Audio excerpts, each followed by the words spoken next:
기도합니다. 아멘. 할렐루야. 네, 먼저 이 시간에도 하나님을 예배한 우리 성도들에게, 그리고 올 한 해도 오늘이 새해 첫 주일 예배잖아요.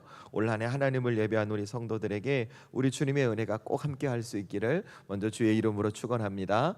우리 그래도 성국 영신 예배 때도 뵙긴 했지만 오늘 처음 보는 분들이 계실 수 있으니까 인사 한번 하고 하나님의 말씀 나누면 좋겠습니다. 주위 분들 좌우 보시면서 새해 복 많이 받으십시오. 그리고 오늘도 말씀에 은혜 받는 시간 되시기 바랍니다. 우리 이렇게 인사 한번 하겠습니다. 새해 복 많이 받으십시오. 그리고 오늘도 은혜 받는 시간 되시기 바랍니다. 새해 복 많이 받으세요. 제가 조금 전에 말씀드렸던 것처럼 올 한 해 우리 사랑하는 성도들이 하나님의 복을 많이 받으셨으면 좋겠어요. 위에 보시면 우리 표가 말씀 안에서 열매 맺는 한 해잖아요. 그동안 우리 성도들이 경험하지 못한 것 경험하고, 보지 못한 것도 보고, 가지 못한 것도 가고, 할 수 없었던 것도 함으로 여러분이 살아가는 모든 삶의 자리에서 예수님께서 우리에게 주시는 풍성한 열매가 꼭 함께 하셨으면 좋겠습니다. 그래서 우리가 놓치지 말아야 할 것이 저는 하나님의 말씀이라고 생각해요. 왜냐하면 이 하나님의 말씀이 여러분 이렇게 이해하시면 좋겠습니다. 일종의 매뉴얼이거든요. 여러분이 어떤 기계를 사게 되면 그 기계를 잘 사용할 수 있도록 설명서를 매뉴얼이라고 하잖아요. 사람은 어떻게 살아가야 되는가, 인생은 어떤 인생이 되어야 되는가, 사람에 대한 매뉴얼이 성경이거든요. 그래서 저와 여러분이 하나님의 말씀을 붙들고 살아갈 때 우리의 인생에는, 저와 여러분의 가정과 삶에는 그동안 누리지 못했던 하나님의 열매가 꼭 맺혀질 줄로 믿습니다. 말씀 놓지 않고 이 말씀 안에서 꼭 열매 맺는 우리 성도들 될 수 있기를 다시 한번 주의 이름으로 축원합니다. 오늘은 함께 읽었던 말씀 마태복음 15장 21절에서 28절 말씀을 통해 성경 인물 시리즈 75번째 시간이에요. 75번째 시간으로 가나안 여인에 대해서 함께 나누려고 합니다. 여러분 오늘 성경을 보시면 성경은 이 가나안 여인의 이름이 무엇인지 알려주지 않고 있어요. 성경은 그냥 이 여인을 가나안에 살던 여인이라고만 기록합니다. 그래서 여러분이 성경을 볼 때 한 가지 팁을 드리면, 우리가 성경을 볼 때 어떤 이름이 있으면 그 이름에 집중해서 보셔야 돼요. 그 이름을 통해서 하나님이 전하고자 하는 메시지가 있거든요. 하지만 이름이 없을 경우에는 어떻게 보시냐면 이 여인과 이 여인이 만나는 예수님과 관계에서도 보시면 돼요. 오늘도 마찬가지죠. 오늘 이 가나안 여인이 성경에서 어떤 이름인지 설명하지 않고 있기 때문에 이 말씀을 여러분이 받아들이고 읽어가실 때 어떻게 받아들이시냐면 예수님과 이 여인의 관계 속에서 이 말씀을 이해하고 받아들이시면 돼요. 그러니까 이런 겁니다.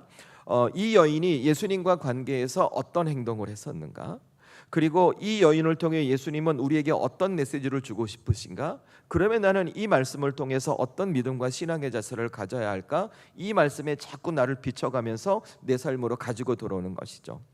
여러분, 이것은 개인이 여러분이 살아가시면서 하나님의 말씀을 읽고 해석하는 것도 마찬가지입니다.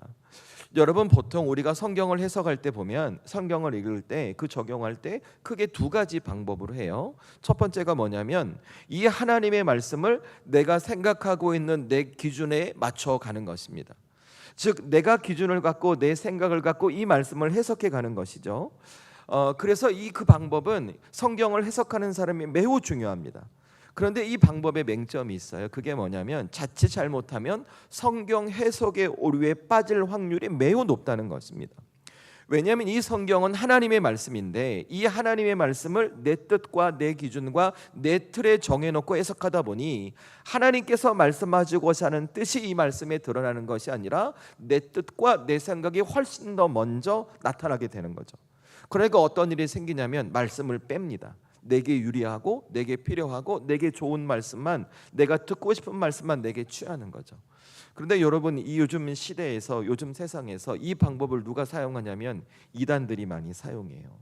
자기에게 불리한 말씀은 싹 빼고 자기에게 유리한 말씀을 갖고 기존의 교회와 성도들을 유혹합니다. 그리고 그 말씀을 자꾸 걸러내게 되는 것이죠. 여러분, 성경에 비슷한 사람들이 나오는데 그 사람들이 누구냐면 바리새인들이에요. 여러분, 예수님께서 왜 바리새인들을 책망하셨을까요? 그리고 동시에 왜 바리새인들은 메시아 된 예수님을 메시아로 인정하지 않았을까요? 하나님께서 선지자들을 통해 계속해서 말씀해 주셨지만 그 말씀을 자기들의 틀과 기준에 갖고 넣고 해석하는 거예요. 그러니까 하나님의 말씀, 하나님의 뜻이 아니라 자기가 걸러낸 걸 걸러내고 필요한 것만 받아들이는 것이죠.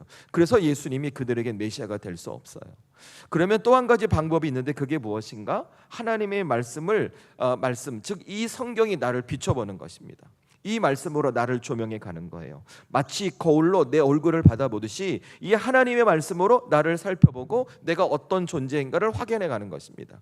그러면 우리에게 주어지는 것이 무엇이냐면, 여러분이 성경을 읽고 묵상할 때마다, 오늘처럼 이렇게 예배하고 하나님의 말씀을 들을 때마다 어떤 것이 생기는가? 찔림이 생겨요. 찔림. 하나님의 말씀을 들을 때마다 내게 찔림이 있고 성경을 읽을 때마다 내게 찔림이 있는 것입니다. 저는 우리 성도들이 하나님의 말씀을 읽고 여러분이 예배할 때마다, 특별히 하나님의 말씀을 들을 때마다 찔림이 있기를 원합니다. 왜냐하면 그 찔림을 통해 우리의 믿음과 신앙이 하나님께서 원하시는 모습으로 변화되고 수정되거든요. 저와 여러분의 삶이 하나님이 원하시는 새로운 삶을 살아갈 수 있도록 삶의 방향, 인생의 방향이 수정되기 때문에 그렇습니다. 그 때문에 저와 여러분이 꼭 기억할 것이 무엇이라면, 여러분이 하나님의 말씀을 들을 때, 그 말씀 앞에 하나님을 예배할 때 여러분이 가지고 있는 그 모습 그대로 여러분을 노출하셔야 됩니다. 여러분의 마음, 여러분의 상태, 숨김없이 낱낱이 여러분의 있는 마음을 하나님 앞에 그대로 내어 놓으셔야 합니다.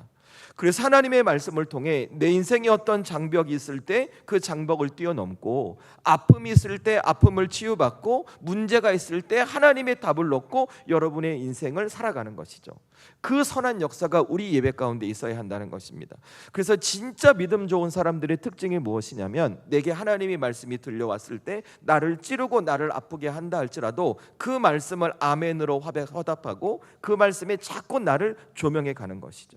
저는 그래서 우리 사랑하는 성도들이 하나님 앞에 예배하고 말씀을 대할 때마다 이렇게 대하기를 원합니다. 이렇게 하나님의 말씀을 내게 가져오는 것이죠. 그러면 이 말씀이 여러분을 조명해 갈 거예요. 내가 무엇이 부족했는지, 내가 어떤 것이 연약했는지, 무엇이 실수했는지, 그래서 내 인생의 방향과 믿음과 신앙을 수정해 가므로 하나님이 은혜 주시고 복된 삶으로 지켜갈 수 있도록 여러분의 삶을 바꿔가실 것입니다. 저는 그렇게 우리 사랑하는 성도들이 먼저 이 아침에 하나님을 예배할 때마다 이 말씀 앞에 나를 노출하고 그 말씀으로 여러분의 삶을 변화시켜가는 귀한 분들이 될 수 있기를 주의 이름으로 축원합니다. 여러분, 제가 왜 이 말씀을 드리냐면, 오늘 저와 여러분이 함께 나눠야 할 가나안 여인의 이야기의 핵심이 바로 그 이야기 때문에 그래요. 여러분은 오늘 나누게 될 이 가나안 여인은 그녀의 인생에 큰 장벽이 있었습니다. 그녀가 감당할 수 없는 큰 문제가 있었어요. 크게 두 가지인데, 첫 번째가 뭐냐면 이 여인이 가나안 사람 그리고 여인이었다는 거예요. 그러니까 이 가나안 여인이었다는 말은 어떤 것이냐면, 이 여인의 인생을 살아가면서 그 당시 그녀가 그 당시 사회에서 사람이 받을 수 있는 차별이란 차별은 모두 받았던 사람이 이 여인이라는 거예요. 그건 제가 잠시 후에 설명드릴게요. 그 다음에 또 한 가지가 있는데, 그것이 무엇이냐면 이 여인에게 사랑하는 딸이 있었어요. 그런데 그 딸이 귀신 들려 큰 고통을 받고 있다는 것이죠. 그러니까 이 여인의 입장에서 생각해 보면 그가 감당할 수 없는 삶의 큰 문제를 갖고 살아갔던 거예요. 여러분이 만약에 오늘 이 가나안 여인의 현실이라고 생각해 보세요. 새해가 되었어요. 많은 사람들은 새해가 되면서 소망을 품고 기대하고 어떤 일을 바라고 소망하는데, 내 삶을 보니까 나는 내 삶에서 이 사회에서 차별받는 사람이에요. 그리고 내 삶을 보니까 내 힘과 능력으로 해결할 수 없는 삶의 문제를 안고 내가 살아가고 있어요. 여러분, 소망이 있을까요? 기대할 수 있을까요? 삶에 대한 확신이 있을까요? 아니면 매일매일 정상적으로 살아가는 조차 힘든 삶이었을 거예요. 그랬던 여인이 누구였는가? 오늘 이 가나안 여인이었거든요. 그런데 이 여인이 어떻게 해요? 예수님 앞에 자기를 노출해요. 자기 인생의 큰 문제를 넘어서 예수님 앞에 자기를 드러냅니다. 그리고 결과 어떻게 돼요? 예수님께서 그에게 은혜를 주셔서 그의 삶을 바꿔버리시는 거예요.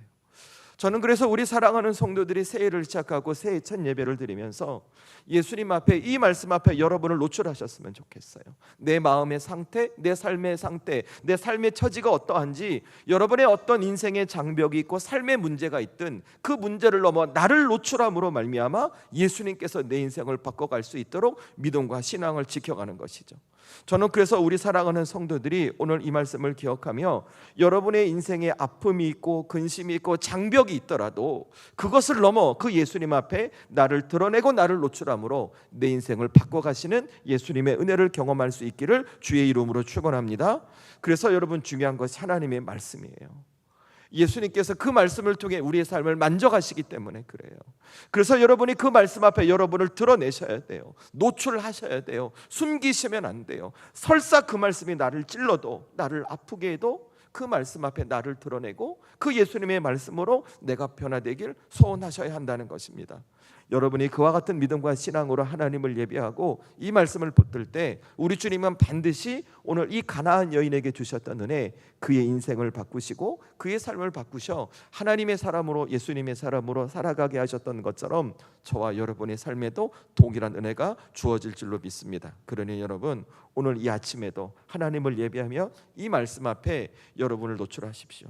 여러분의 마음 드러내십시오. 그리고 그 주님의 만지시는 만지심을 경험하는 복된 이 시간이 될 수 있기를 주의 이름으로 축원합니다. 그래서 제가 오늘 이 시간에는, 그러면 우리는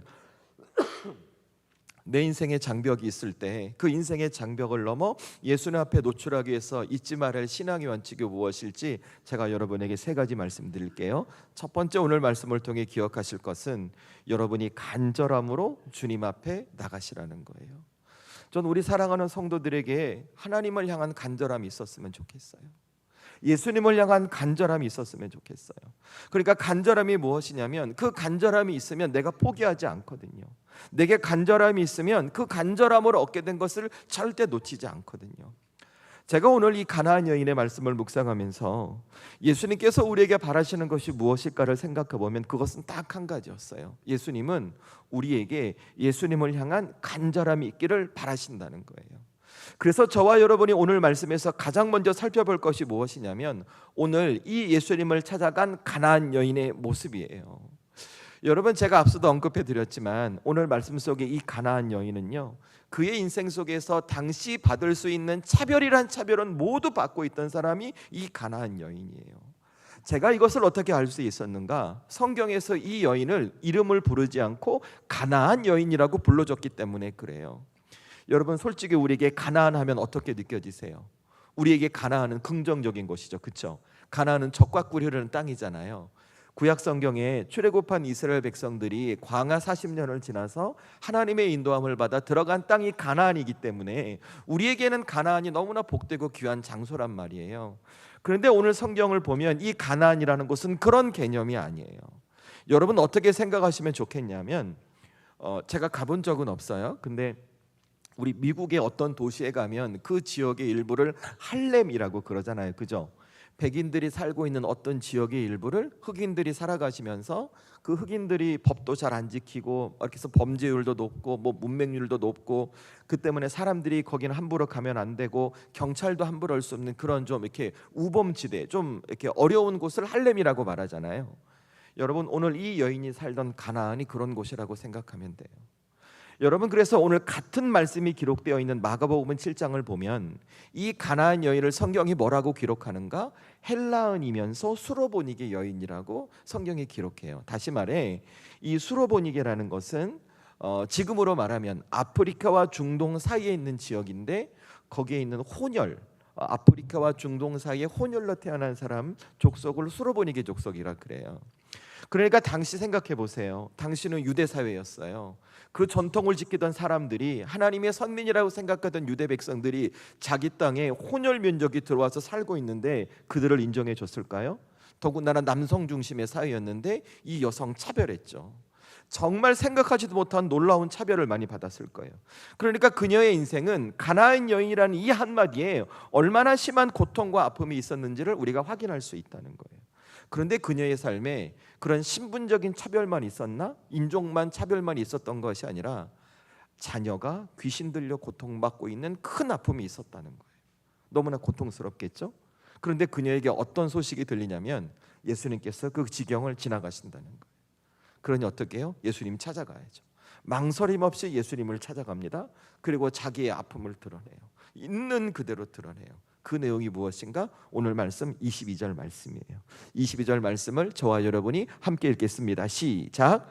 가나안 여자 하나가 그 지경에 나와서 소리질러 이르되 주 다윗의 자손이여 나를 불쌍히 여기소서 내 딸이 흉악하게 귀신 들렸나이다 하되 아멘. 자, 여러분, 오늘 가나안 여인이 힘들고 어려운데 예수님 찾아갔어요. 오늘 뒤에 말씀 생각하지 마시고 평소 같으면 예수님 어떻게 하셨어야 돼요? 이 여인에게 은혜 주셔야 돼요. 그렇죠? 여러분, 과거에 나눴던 12해 동안 혈루증 앓았던 여인, 그 여인이 믿음으로 예수님의 옷자락을 만졌어도 예수님께서 은혜 주셨어요. 백부장의 하인이 죽어갈 때 그 백부장은 예수님께 말씀만으로 나을 것 같아요. 예수님, 그 믿음을 칭찬하시면서 은혜 주셨어요. 하물며 이 여인 자신의 인생에 고통이 있을 때 자신의 치부를 드러내면서 예수님 앞에 나왔잖아요. 그죠? 그럼 예수님 어떻게 해야 돼요? 은혜를 주셨어야죠. 그렇지 않을까요? 그런데 오늘 성경에 보면 어떤가? 여러분 말씀 23절 보세요. 제가 읽습니다. 예수는 한 말씀도 대답하지 아니하시니 제자들이 와서 청하여 말하되 그 여자가 우리 뒤에서 소리를 지르오리니 그를 보내소서. 아멘. 예수님께 도움을 요청하는 이 여인에 대해 예수님이 침묵하시는 거예요. 오죽하면 예수님, 지금은 저 여인 좀 지나가게 해주세요. 저 여인이 이렇게 예수님께 애타게 소리 지르고 있어요. 좀 어떻게 해주세요 라고 제자들이 예수님께 요청하기도 하네요. 여러분, 이런 예수님의 모습 이해되세요? 납득이 되세요?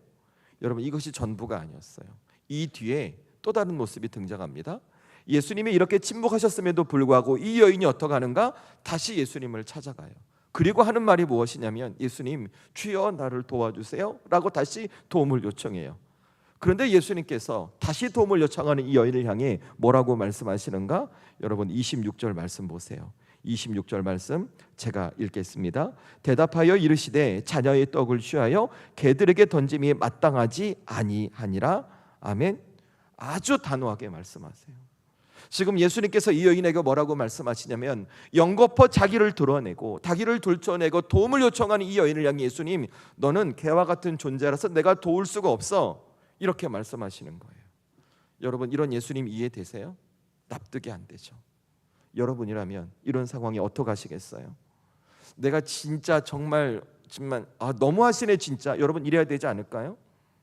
한 번쯤은 찾아가서 어떻게 예수님 그러실 수 있냐고, 당신이 그렇게 메시아가 되시면서 이런 나를 이렇게 할 수 있냐고 한 번쯤은 따져야 되지 않을까요? 그런데 오늘 이 여인이 뭐라고 하는 줄 아세요? 27절 제가 읽습니다. 여자가 이르되 주여 올소이다마는 개들도 제 주인의 상에서 떨어지는 부스러기를 먹나이다 하니. 아멘. 뭐라고 말하는가? 개들에게는 음식을 줄 수 없다라고 말씀하시는 예수님 앞에 개들도 주인의 상에서 떨어지는 부스러기를 먹습니다라고 대답해요. 이게 뭘까요? 예수님, 그래요, 제가 개와 같은 존재를 할지라도 그 상에서 떨어지는 부스러기 같은 은혜만 있어도 저는 만족합니다. 저는 그것을 원합니다라고 예수님 앞에 고백한 거예요. 이게 뭘까요? 예수님이 간절한 거예요. 이 여인에게는 예수님이 간절한 거예요. 하나님의 자녀라고 인정받는 유대인들이 받는 그 큰 은혜가 아니어도, 자신을 멸시하고 천대하고 어려운 상황 속에 있어도 이런 내 삶에 예수님의 작은 은혜만 있으면 좋겠다는 그 주님의 간절함이 이 여인의 고백 속에 있었던 것이죠. 그러니까 예수님께서 뭐라고 말씀하세요? 이 말씀을 들으신 예수님께서 여러분 28절 말씀 함께 읽습니다. 시작. 이에 예수께서 대답하여 이르시되 여자여 내 믿음이 크도다, 내 소원대로 되리라 하시니 그때로부터 그의 딸이 나으니라. 아멘.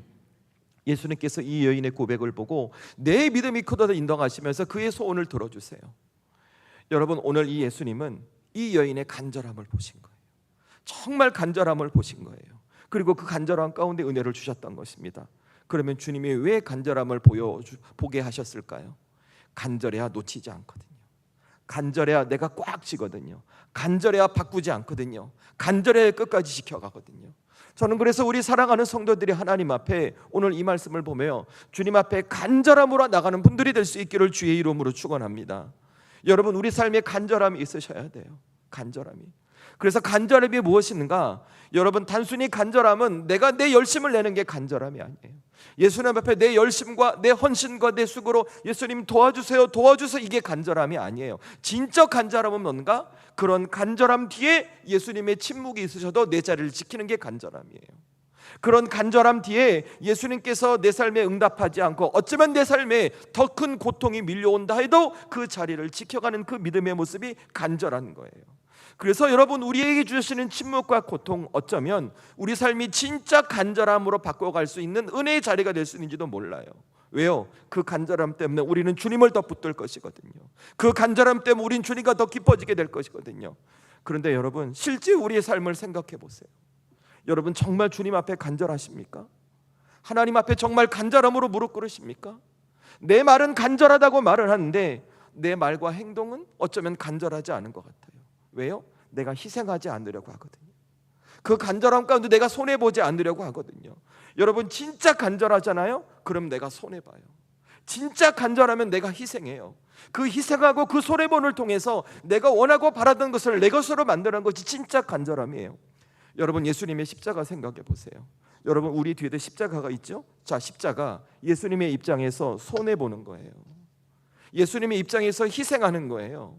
예수님의 입장에서 당신의 목숨을 내어주시면서 그 고통을 당하시는 것이 예수님의 입장에서는 손해고 희생인 거예요. 그런데 예수님께서 왜 십자가를 통해 당신을 희생하시고 당신의 손해보실까?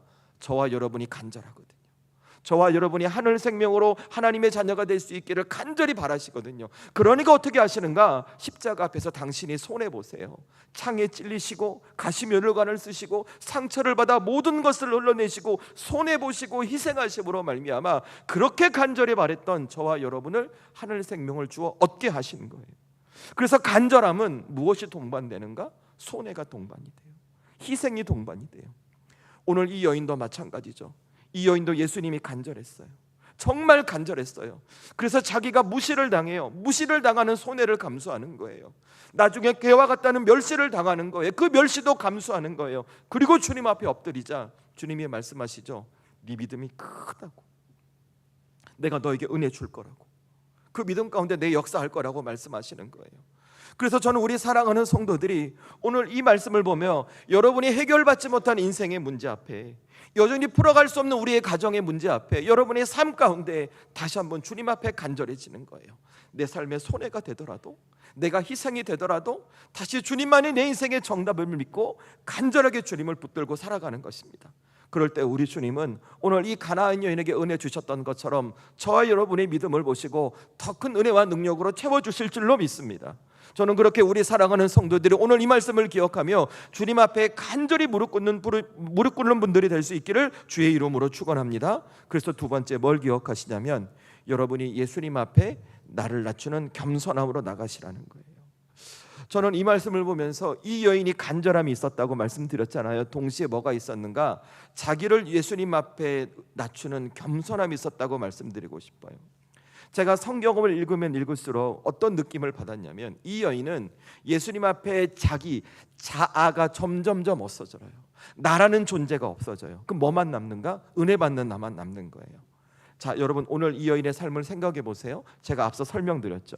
이 여인은 가나안 여인이었어요. 당시 모든 사람들이 받을 수 있는 멸시와 천대를 받았던 사람이에요. 그래서 예수님을 찾아갔어요. 그러니까 예수님 뭐라고 하세요? 그 여인의 말을 무시해버려요. 도움을 요청해요. 그 여인을 향해 너는 개와 같다라고 그 여인을 멸시해요. 여러분, 만약에 여러분이라면 그 상황 어떻게 반응하시겠어요? 어떻게 예수님 나에게 이럴 수 있으세요? 제가 이렇게 힘들고 어려워서 도움을 요청했는데 어떻게 예수님 내게 저를 멸시하시고 무시하시고 개 같다고 말씀할 수 있으세요? 라고 드러내지 않을까요? 그렇죠. 나라는 존재가 있으니까. 그런데 여러분, 오늘 성경 잘 보세요. 이 여인이 뭐라고 이야기하는가? 여러분, 제가 설명드릴게요. 자, 22절 다시 보세요. 제가 읽습니다. 가나안 여자 하나가 그 지경에 나와서 소리질러 이르되 주 다윗의 자손이여 나를 불쌍히 여기소서 내 딸이 흉악하게 귀신 들렸나이다 하되. 자, 이 여인이 고통 중에 예수님께 나가요. 주 다윗의 자손이 하고 예수님을 부릅니다. 자, 그러자 예수님께서 어떻게 하세요? 침묵하셨어요. 그죠? 그러자 이 여인이 어떻게 해요? 그 아래의 말씀 25절 보세요. 다시 제가 읽습니다. 여자가 와서 예수께 절하여 이르되 주여 저를 도우소서. 아멘. 예수님을 뭐라고 불러요? 다윗의 자손에서 주라고 울으며 다시 예수님께 요청을 해요. 그래서 예수님 어떻게 하세요? 우리 아까 말씀 보셨죠? 자녀들에게 주는 떡을 개들에게 줄 수 없다고 그 여인을 완전히 멸시해 버립니다. 그때 이 여인 어떻게 해요? 여러분 다시 27절 보세요. 제가 읽습니다. 여자가 이르되 주여 올소이다마는 개들도 제 주인의 상에서 떨어지는 부스러기를 먹나이다 하니. 아멘. 예수님 맞습니다. 예수님 말씀이 옳아요. 저는 개와 같은 존재일지도 몰라요. 그런데 예수님이 은혜 주시면 전 거기에 만족해요. 예수님 앞에 자기를 드러내지 않아요. 무릎 꿇었던 나를 드러내지 않아요. 도움을 요청했던 나를 드러내지 않아요. 내가 간구했던 나를 드러내지 않아요. 이 여인은 뭐만 있어요? 은혜 받는 나만 남아있는 거예요. 내가 어떻게 왔는지가 중요한 게 아니에요. 자기를 드러내지 않고 끝까지 주님 앞에 은혜 받는 나로 주 앞에 서 있는 거예요. 그러니까 뭐가 주어져요? 예수님께서 그에게 말씀하세요. 네 믿음이 크도다라고 말씀하세요. 전 우리 사랑하는 성도들이 이 말씀 보면서 깨달았으면 좋겠어요.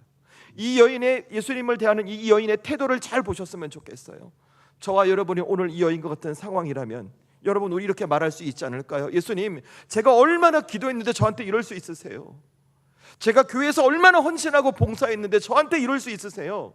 제가 얼마나 주를 위해 충성했는데 제게 이럴 수 있으세요? 라고 말할 수 있지 않을까요? 나를 멸시하고 나를 무시하고 천대했는데. 오늘 여인도 그렇잖아요. 자기의 모든 것을 드러냈어요. 여러분 여기서 예수님의 도움을 받지 못했다면 이 여인의 삶이 어땠을까요? 어쩌면 사람들에게 더 멸시와 천대를 받고 제대로 살아갈 수가 없었을 거예요. 그렇게 예수님 앞에 나왔는데 이 여인이 멸시와 무시를 당해요. 하지만 이 여인의 마지막 태도가 뭐예요? 낮아지는 거예요. 겸손히 엎드리는 거예요. 자기를 드러내지 않는 거예요. 그리고 결국 그 예수님 앞에 은혜를 받습니다. 저는 우리 사랑하는 성도들이 이 말씀을 보면서 우리가 하나님 앞에 가질 믿음과 신앙이 바로 이런 것이라고 말씀드리고 싶어요. 우리가 예수님 앞에 기도한 나를 내세우는 게 아니에요. 헌신했던 나를 내세우는 게 아니에요. 하나님 내가 이랬으니까 은혜 주세요라고 따지는 게 아니에요. 그저 하나님 앞에 믿음 앞에 겸손히 엎드려 주의 은혜를 사모하는 것입니다. 그럴 때 우리 주님께서 무엇을 주실까? 우리의 삶이 변화될 수 있도록 내 것을 주시는 것이 아니라 예수님의 것을 우리에게 주실 수 있다는 거예요. 저는 그렇게 우리 사랑하는 성도들이 오늘 이 말씀을 기억하며 여러분이 예수님 앞에 나갈 때마다 여러분을 드러내지 않고 더욱더 낮은 자로 겸손한 믿음과 신앙으로 예수님께 나갈 수 있는 분들이 될 수 있기를 주의 이름으로 축원합니다. 여러분이 낮아지셔야 합니다. 그래서 뭘 잊지 말아야 되는가? 나라는 것에, 나라는 존재에 예수님의 것이 들어와야 가장 복된 존재가 될 수 있다는 것을 기억하셔야 돼요. 여러분 이 여인이 왜 자기를 드러내지 않을까요? 왜 수고한 자기를 드러내지 않을까요? 이런 인생에 예수님 것이 들어오면 자기가 변할 수 있다는 확신이 있었거든요. 자기를 바꾸기 위해서 자기 것을 버리고 예수님 것을 붙들었던 거예요. 여러분 우리의 믿음과 신앙이 이뤄야 됩니다. 제가 서두에 말씀드렸죠. 올 한 해 우리 열매 맺는 한 해가 되자고, 말씀 안에서 열매 맺는 한 해가 되자고. 그 말씀을 우리가 뭘 조명해 갈까요? 나라는 존재를 조명해 가는 거예요.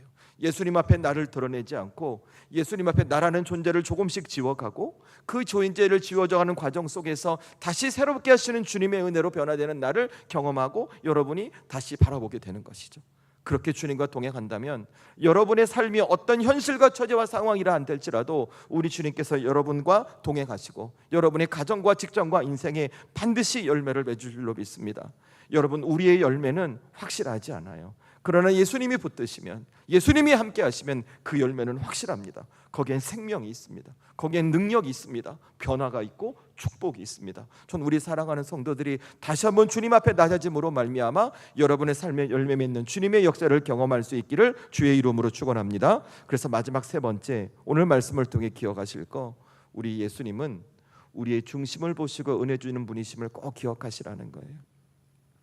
여러분 제가 오늘 말씀을 여러 번 읽으면서 깨닫던 것이 무엇이냐면 저와 여러분이 믿는 예수님은 공평하신 분이세요. 공평하신 분. 왜 예수님께서 우리에게 공평하신 분이실까? 예수님께서 은혜를 주실 때 어떤 조건, 어떤 현실, 어떤 상황, 어떤 공로로 우리에게 은혜를 주시지 않으세요. 그럼 우리에게 뭘로 은혜를 주시는가? 우리의 중심을 보고 은혜를 주신다는 거예요. 여러분 예컨대 우리 구약 성경의 다윗을 한번 생각해 보세요. 다윗이란 사람이 나중에 통일 이스라엘의 초대 왕이 되잖아요. 하나님께서 가나안에 들어간 이스라엘 백성에 주셨던 그 땅을 다윗이 왕이 되고 나서 모두 차지하게 되거든요. 그래서 다윗이 통일 왕국의 이스라엘 왕이 돼요. 그런데 다윗 처음부터 왕이 될 수 있는 사람이었어요? 아니었어요. 사무엘이 기름 부을 때 그들이 어떻게 했어요? 자기 아버지조차도 다윗이 왕이 될 거라고 인정하지 않았어요. 그런데 하나님께서 어떻게 하셨어요? 다윗의 중심을 보시고 그에게 기름 부으십니다.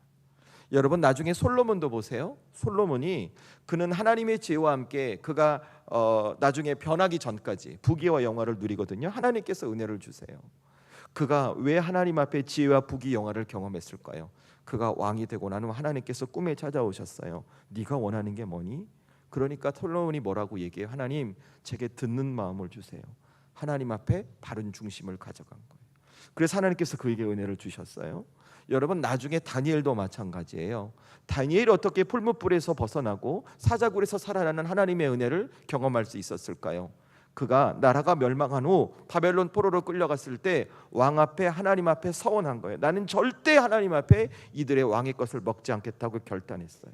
하나님 앞에 중심을 지켰던 거예요. 그리고 평생 다니엘이 그렇게 살아갈 때 하나님께서 은혜를 주셨던 것이죠. 여러분 오늘 이 가나안 여인도 마찬가지예요. 제가 오늘 이 말씀을 보면서 이런 생각이 들었어요. 왜 예수님은 평소와 다르셨을까?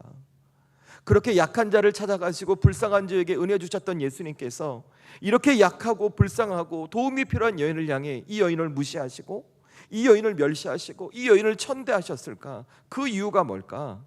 왜 이렇게 모실게 하셨을까를 고민했어요. 그 이유가 뭘까? 이 여인의 중심을 보시고 싶으신 거예요. 이 여인의 마음을 보시고 싶으신 거예요. 너 이래도 나와 함께 할래? 내가 이렇게 해도, 내가 이렇게 하셨는데도 정말 너에게 내가 필요하니? 예수님께서 계속해서 물어보셨던 것이죠. 그런데 그 여인의 반응이 뭐예요?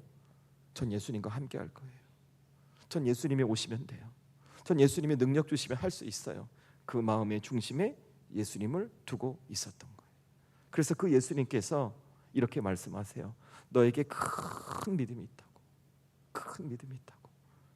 여러분 믿음도 큰 믿음이 있는 거 제가 처음 알았어요. 그 큰 믿음이 뭘까요? 우리 중심에 예수님을 두는 거예요. 그리고 그 중심에 예수님과 함께 살아가기로 결단한 거예요. 그럴 때 우리 주님이 어떻게 하시는가? 은혜를 주시는 것이죠.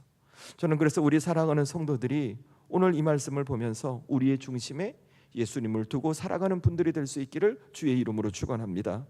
여러분의 삶의 처지, 여러분의 삶의 형편, 그것이 아무리 힘들고 어려운 현실이라 할지라도 우린 중심에 예수님을 두고 살아가는 거예요. 아니야, 내 삶의 현실 처지가 그래도 내 삶에 예수님이 들어와 주시면 우린 이렇지 않을 거야. 우리 교회는 이렇지 않을 거야. 우리 자녀는, 남편과 아내는, 우리 가정은 반드시 변화될 거야 라는 그 주님의 확신을 갖고 그 확신을 우리의 중심에 두고 살아가는 것이죠. 그럴 때 저는 우리 주 예수님께서 오늘 이 가나안 여인에게 은혜를 베푸셨던 것처럼 저와 여러분에게도 동일한 은혜를 주실 줄로 믿습니다. 그래서 제가 우리 사랑하는 성도들에게 한 가지만 부탁드리고 싶어요. 무언가 지금 우리 삶에 아직 인생에 큰 장벽이 있죠. 오늘 하나님 앞에 예배하러 나오면서도 내가 풀어낼 수 있는 근심이 있죠. 걱정이 있죠. 이제 내 삶의 중심에 드신 예수님과 함께 그 문제를 놓고 씨름하세요. 그 문제를 놓고 예수님과 함께 풀어가려고 애쓰세요. 그러면 그 답을 하나님께서, 예수님께서 주실 거예요. 여러분 이 말씀을 보는데 제가 누가 생각이 났냐면 야곱이 생각났어요. 여러분 제가 그 전에 인문 설교하면서 야곱이 어떤 사람인지 말씀드렸죠. 야곱은 자기 꾀로 살았던 사람이에요. 형에게 장자권을 빼앗을 때도, 그리고 그 장자권 문제로 다시 고향으로 돌아왔을 때도 야곱은 자기의 꾀로 그 문제를 풀어가려고 했어요. 그래서 에서를 만날 때 먼저 자기의 재물을 먼저 보냅니다. 그리고 자기가 가지고 있던 식소를 더 3단계로 나눠서 여차하면 도망갈 생각으로 그 문제를 풀어가려고 했어요. 그런데 그게 돼요? 안 돼요? 안 돼요. 야곱의 최종 선택이 뭐였어요? 다시 하나님을 붙듭니다. 하나님과 함께 그 문제를 씨름하기 시작합니다.